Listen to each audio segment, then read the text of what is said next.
நஜ்முன் நிசாங்கிறவங்க கேட்குறாங்க, இஷாவுக்கு பாங்கு கொடுத்த பிறகு தான் மகரிபு தொழுகை தொழவில்லை என்று நினைவுக்கு வருகிறது. அப்படி இருக்கும் பட்சத்தில் மகரிபு தொழுகையை முதலில் தொழ வேண்டுமா அல்லது இஷா தொழுது விட்டு மகரிபு தொழ வேண்டுமா? சிலர் இஷாவுக்கு பாங்கு சொன்ன பிறகு முதலில் இஷா தொழுது விட்டு பின்னர் மகரிபு தொழ வேண்டும் என்று சொல்கிறார்கள். அது சரியா அப்படின்னு கேட்குறாங்க. அப்போ இவங்க என்ன செய்கிறாங்கன்னு கேட்டால், ஏதோ ஒரு மறதியினால் மகரிபு தொழாமல் இருந்துட்டாங்க, பேசிக்கிட்டு இருந்தாங்களோ ஏதோ ஒன்று செஞ்சுருப்பாங்க, கவனக்குறை மறதியினாலே அப்படி ஏற்படக்கூடும். பிறகு பார்க்குறாங்க பாங்கு பள்ளியாசலில் சொல்கிறாங்க அது இஷாவுடைய பாங்காக இருக்கிறது. ஆகா, நம்ம மகரிபை தொழுவ அதுக்குள்ளே இஷாவுடைய பாங்கு சொல்லிட்டாங்களே அப்படின்ற உடனே இப்போ என்ன செய்வது? மறதியினால் மகரிபை விட்டாச்சு. மறதியினால் ஒரு தொழுகை விட்டுட்டோம்னு சொன்னால் அது நினைவுக்கு வந்தோன்னே தொழுதணும்னு இருக்குது. அதன்படி இப்போ மகரிபை தொழுது விட்டு இஷா தொழுவதா, இஷாவுக்கு பாங்கு சொல்லிட்ட காரணத்தினால் ஃபஸ்ட்டு இஷாவை முடிச்சுட்டு பிறகு மகரிபை தொழுவதா அப்படிங்கிறது தான் அவங்களுடைய ஒரு கேள்வி. இந்த கேள்விக்கு அகழ் போரில் ரசூல் ஸல்லல்லாஹு அலைஹி வஸல்லம் அவர்கள் இது மாதிரியான ஒரு சந்தர்ப்பத்தை சந்தித்திருக்கிறார்கள். அதுவே இதுக்கான விடையை, தெளிவான விடையை தந்துடும்.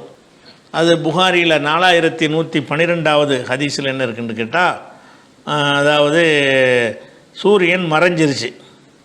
மறைஞ்ச உடனே உமரில் எல்லாம் என்ன செய்கிறாங்கன்னா வர்றாங்க, ரசூல்லாட்ட வர்றாங்க. யாரை சொல்லலாம், மாக்கித்தன் முசல்லி ஹத்தா காதத்தி சம்சன் தகரிப, சூரியன் மறையிற வரைக்கும் நான் வந்துக்கிட்டு அசர் தொழுவல, அசரை தான் தொழுவாமல் போர் நடந்துக்கிட்டு இருக்குது. அந்த போரில் மும்முரமாக ஈடுபட்டுக்கிட்டு இருக்கிறாங்க. அதுக்கெல்லாம் சூரியன் மறைஞ்சி போச்சு. சூரியன் மறைஞ்சு அசர் வக்து முடிஞ்சு போச்சு.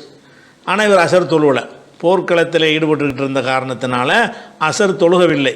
அப்போ நான் என்ன செய்கிறது அப்படின்னு உமர் கேட்குறாரு. அப்போ ரசூலுல்லாஹ் சொல்கிறாங்க, வல்லாஹி மா சல்லை துஹா, நானும் தான் தொழுவலைங்கிறாங்க. அந்த போரில் மும்முரமாக எதிரிகள்கிட்டருந்து வில்லு அம்பு வந்துக்கிட்டே இருக்கிறது, இவங்க எதிர்த்து தாக்குதல் பண்ணிகிட்டு இருக்கிறாங்க. தாக்குதல் பண்ணிக்கிட்டு இருந்ததில் அசர் நேரம் போனதே தெரியல. ஏன்னாட்டா போருங்கிறது ஒரு ஆபத்தான ஒரு சூழ்நிலையாக இருக்கும் பொழுது நம்ம அதில் தான் கவனம் செலுத்துவோம். அப்போ தொழுகை வக்தை மறந்துடுவோம். அந்த மாதிரி நினச்சிட்டாங்கன்னா உமரும் மறந்து விட்டார், ரசூலுல்லாவும் மறந்துட்டாங்க, மற்றவங்களும் தொழுதுருக்க மாட்டாங்க. இப்போ எல்லாருமே நினச்சிட்டாங்க அசர் தொழலை, சூரியன் மறைஞ்சிருச்சு. மறைஞ்ச பிறகு தொழ முடியுமா? சூரியன் மறைஞ்சிட்டா தான் மகரிபு வந்துடுமே. மகரிபு வந்துருச்சு, ஆனால் அசர் தொழுவலை, என்ன செய்கிறது அப்படின்னு கேட்குறாங்க. அப்போ ரசூலுல்லாஹ் என்ன செய்கிறாங்க, நானும் தான் தொழலை அப்படின்னு சொல்லிவிட்டு இப்போ நசல்னா மான் நபி ஸல்லல்லாஹு அலைஹி வஸல்லம், சூரியன் மறைஞ்ச பிறகு சண்டைக்கு வரமாட்டாங்க. அந்த காலத்து ஒரு பழக்கம் என்னென்னு கேட்டால், சூரியன் மறைஞ்சிருச்சுன்னா ரெண்டு சைடு நிப்பாட்டிடுவாங்க. இருட்டில் சண்டை போட முடியாதுல்ல, அதனால் சூரியன் மறைஞ்ச பிறகு யுத்தம் நடக்காது. பொதுவாக வெளிச்சத்துலாம் சண்டை நடக்கும்.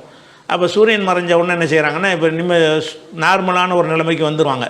அப்போ என்ன செய்கிறாங்கன்னா ரசூல் ஸல்லல்லாஹு அலைஹி வஸல்லம் அவர்கள் புத்துஹான்கிற ஒரு இடத்துல போய் இறங்கி ஃபத்தவல்லா லிஸ்ஸலாத்தி, தொழுகைக்காக வேண்டி ஒழு செய்தார்கள். ஒத்தவல்லானா அலஹா, நாங்களும் தொழுகைக்காக வேண்டி ஒழு செஞ்சோம். ஃபசல்லல் அசர, முதல் அசரை தொழுதார்கள். பாதமா கரப்தி ஷம்ஸ், சூரியன் மறைந்ததற்கு பிறகு முதல்ல அசரை தொழுதார்கள். சும்ம சல்லா பாதால் மகரிப், பிறகு மகரிபை தொழுதார்கள். அப்போ மறதியினால் விடுபட்ட தொழுகையை தொழுதுட்டு தான் அந்த வக்து, எந்த வக்து அடைஞ்சிருக்கிறீங்களோ அது நீங்கள் தொழுவணும். இப்போ ரசூலுல்லாஹ் என்ன செய்யலை, மகரிபை நம்ம அடைஞ்சிட்டோம், மகரிபை தொழுவோம் அப்புறமேல் அசரை தொழுவோன்னு அவங்க தொழுவலை.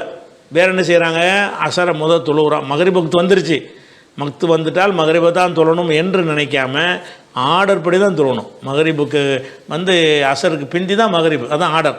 அந்த வரிசைப்படி தொழணுங்கிற அடிப்படையில் பார்க்கும் பொழுது ரசூல் ஸல்லல்லாஹு அலைஹி வஸல்லம் அவர்கள் சூரியன் மறைஞ்சதற்கு பிறகு, அதாவது வேறு ஒரு வக்து தொழுகை வந்ததற்கு பிறகு விடுபட்ட அசர் தொழுகையை முதலில் தொழுகிறார்கள், பிறகு மகரிபை தொழுகிறார்கள் என்ற செய்தி புகாரியில் 4112 வர்றதுனால நீங்கள் என்ன செய்யணுன்ற, நீங்கள் கேட்குறது மகரிபு இஷாவை கேட்குறீங்க.